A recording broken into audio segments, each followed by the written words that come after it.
Macavity, The Mystery Cat.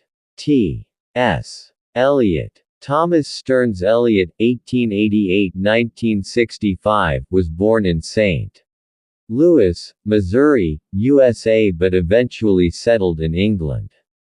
A classicist in literature, an Anglo-Catholic in religion, and a royalist in politics, he rose to become one of the greatest poets of the 20th century.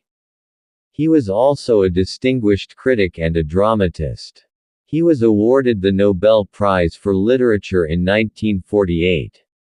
His best-known poems are The Waste Land, Ash Wednesday and Four Quartets.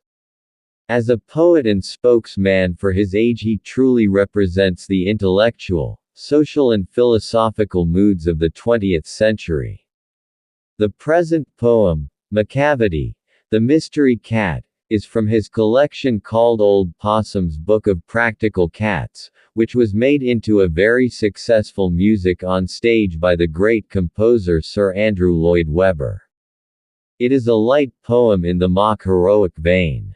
It does not need any solemn or detailed analysis. Its charm comes from its neat rhymes and galloping rhythm as well as the comic effect of a monster criminal who is in fact a cat. Macavity's a mystery cat. He's called the Hidden Paw for he's the master criminal who can defy the law. He's the bafflement of Scotland Yard, the flying squad's despair. For when they reach the scene of crime, Macavity's not there. Macavity, Macavity, there's no one like Macavity. He's broken every human law, he breaks the law of gravity. His powers of levitation would make a fakir stare, and when you reach the scene of crime Macavity's not there. You may seek him in the basement, you may look up in the air, but I tell you once and once again, Macavity's not there. Macavity's a ginger cat, he's very tall and thin. You would know him if you saw him, for his eyes are sunken in. His brow is deeply lined with thoughts. His head is highly domed, his coat is dusty from neglect, his whiskers are uncombed. He sways his head from side to side, with movement like a snake, and when you think he's half asleep, he's always wide awake. Macavity, Macavity, there's no one like Macavity, for he's fiend in feline shape, a monster of depravity. You may meet him in a bystreet, you may see him in the square, but when a crime's discovered, then Macavity's not there. He's outwardly respectable. They say he cheats at cards.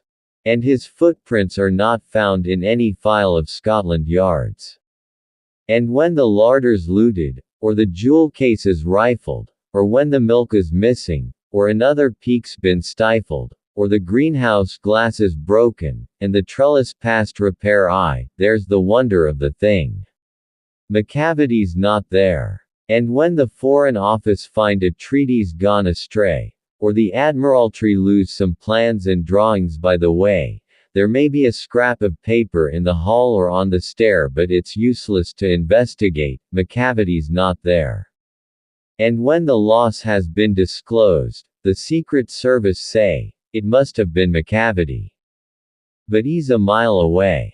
You'll be sure to find him resting, or licking of his thumbs, or engaged in doing complicated long division sums. Macavity, Macavity, there's no one like Macavity, there never was a cat of such deceitfulness and suavity. He always has an alibi, and one or two to spare. At whatever time the deed took place Macavity wasn't there. And they say that all the cats whose wicked deeds are widely known. I might mention Mungo Jerry, I might mention Griddlebone, or nothing more than agents for the cat who all the time just controls their operations, the Napoleon of crime.